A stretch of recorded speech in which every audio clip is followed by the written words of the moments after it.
بسم اللہ الرحمن الرحیم۔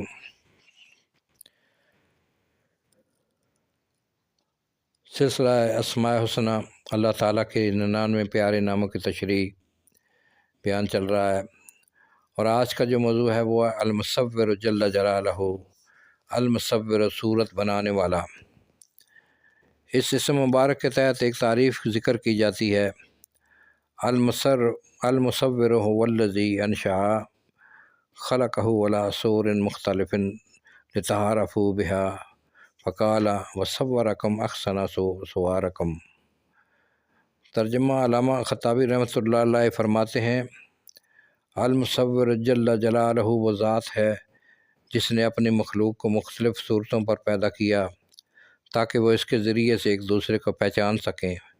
جیسے اللہ تعالیٰ کا ارشاد ہے جس کا ترجمہ ہے، اور تمہاری صورتیں بنائیں اور بہت اچھی بنائیں۔ مراد یہ ہے کہ ہر مخلوق کو حق تعالیٰ نے خاص شکل و صورت عطا فرمائی، جس کی وجہ سے وہ دوسری چیزوں سے ممتاز اور پہچانی جاتی ہے۔ دنیا کی عام انسانی اور زمینی مخلوقات خاص صورتوں ہی سے پہچانی جاتی ہے۔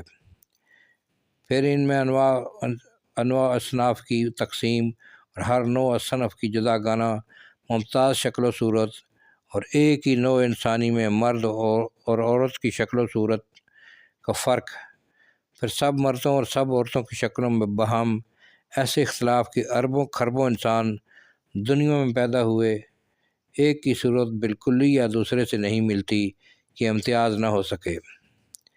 یہ کمال قدرت صرف ایک ہی ذات حق تعالیٰ جل جلالہ جل شانہ کا ہے، جس میں اس کا کوئی شریک نہیں۔ جس طرح غیر اللہ کے لیے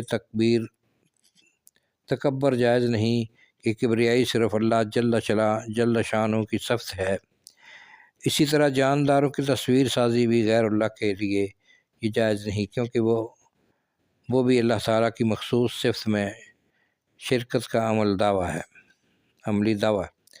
اسی کو سورہ آل عمران میں اللہ تعالیٰ نے فرمایا هو الذی یصورکم فی الارحام کیف یشاء لا الہ الا هو العزیز الحکیم۔ ترجمہ ہے، وہ ماں کے پیٹ میں تمہاری صورتیں جس طرح چاہتا ہے بناتا ہے، اس کے سوا کوئی معبود برحق نہیں، وہ غالب ہے، حکمت والا ہے۔ هو اللہ الخالق الباری المصور، وہی اللہ ہے پیدا کرنے والا اور بنانے والا، صورتیں کھینچنے والا۔ اس آیت میں اللہ تعالیٰ کی قدرت کا کامل اور قادر مطلق ہونے کا بیان ہے۔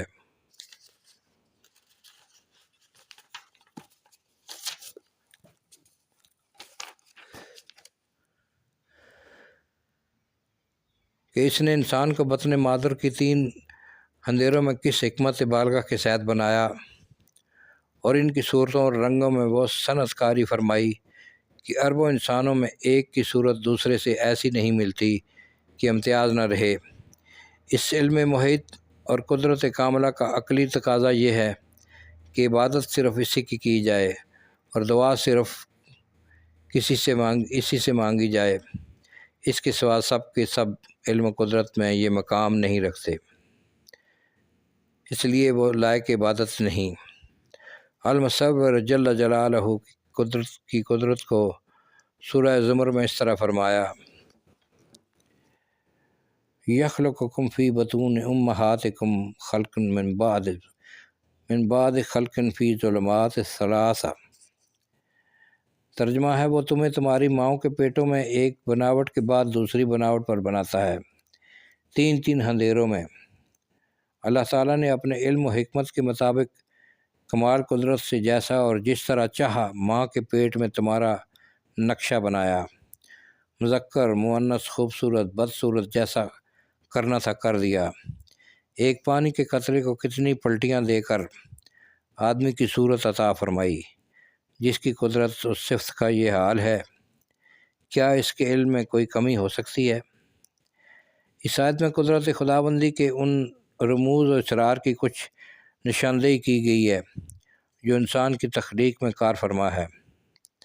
اول یہ کہ اللہ تعالیٰ کی قدرت میں تو یہ بھی تھا کہ بچے کو شکم مادر میں بیک وقت پیدا کر دیتے، مگر یہ تقاضۂ حکمت و مصلحت ایسا نہیں، بلکہ خلق فی بعد خلق من بعد خلق تدریج اختیار کی کہ جس عورت کے پیٹ میں عالم اصغر بن رہا ہے وہ آہستہ آہستہ اس کا بوجھ برداشت کرنے کی عادی ہوتی چلی جاتی ہے۔ دوسرے یہ کہ اس بے نظیر حسین ترین مخلوق کو، جس میں سینکڑوں نازک مشینیں اور بال کے برابر رگیں خون اور روح پہنچانے کے لیے لگائی گئی ہیں، یہ عام صنعت کاروں کی جس طرح کسی کھلی جگہ روشنیوں کی مدد سے نہیں، بلکہ 3 اندھیروں میں ایسی جگہ پیدا کی گئی ہے جہاں کسی کی نظر تو کیا فکر کی بھی رسائی نہیں۔ فتبارک اللہ احسن الخالقین۔ پھر غور کریں کہ پیدا ہونے والے جاندار کے ماں باپ کے دل میں اس کی محبت ڈال دی۔ کوے کو اپنا کالا بچہ ہی بھلا لگتا ہے اور کتھئی کبوتر کو اپنے رنگ کا بچہ اچھا لگتا ہے، ایسے سفید رنگ والے اچھے نہیں لگتے، لگتے۔ ایک واقعہ ہے، کہتے ہیں کہ پیرس میں ایک مرتبہ حسین بچوں کا مقابلہ ہوا۔ دنیا کے بہت سے ماں باپ اپنے اپنے حسین بچوں کو لائے۔ ان میں ایک سیاہ فام عورت بھی اپنے بچے کو لے کر آئی۔ جب مقابلہ شروع ہوا تو اس حبشن ماں نے بھی اپنے بچے کو پیش کیا۔ جب جج صاحبان مقابلے کے اختتام پر نتیجہ پیش کرنے بیٹھے تو لوگوں کے تعجب کی انتہا نہ رہی کہ اول نمبر پر جیتنے والی یہی حبشن ماں تھی جس کا کالے رنگ کا بیٹا تھا، کہ 5 ججوں نے متفق ہو کر یہ فیصلہ کیا کہ آج ان موجود بچوں میں سب سے زیادہ حسن میں پہلا نمبر پانے والا یہ سیاہ فام بچہ ہے، اس لیے کہ اس کی ماں اس کو دنیا کے حسین ترین بچوں میں شمار کرتی ہے۔ هو اللہ الخالق الباری المصور جل جلالہ کی کاریگری، پہاڑوں کے قدرتی مناظر، آبشاریں اور جھیلیں کس قدر حسین اور رعنائی سے بھری ہوئی ہیں، کیسے کیسے خوبصورت پھول، اس کی مختلف پتیوں میں مختلف رنگ، اس کی پنکھڑیوں کے عجیب مساویانہ طور سے کٹنگ۔ بعض جگہ پہاڑوں میں پر اس طرح کئی چھوٹے چھوٹے درخت لگے ہوئے ہیں گویا سبز رنگ کا قالین حد نظر تک بچھا ہوا ہے، اور پہاڑوں کے شگافوں میں گویا سچی چاندی بھری ہوئی ہے۔ پھر پہاڑوں پر برف کی صاف و شفاف چھتیں اس مصور جل جلالہ کی تصویر کشی کا ایک خوبصورت نمونہ پیش کرتی ہے۔ پتھروں، پودوں، پھولوں، تتلیوں اور جانوروں پر طرح طرح کے نقش و نگار بنا دیے ہیں اور بڑے بڑے مناسب رنگ بھرے ہیں۔ اس قادر مطلق کی حکمت عجیبہ کو غور سے دیکھیے اور کہیے فتبارک اللہ احسن الخالقین۔ سامعین کرام، آج کی ویڈیو میں یہیں پر ختم کرتا ہوں۔ چینل کو سبسکرائب کر لیں تاکہ آنے والی تمام ویڈیو آپ کو ملتی رہیں۔ السلام علیکم ورحمۃ اللہ وبرکاتہ۔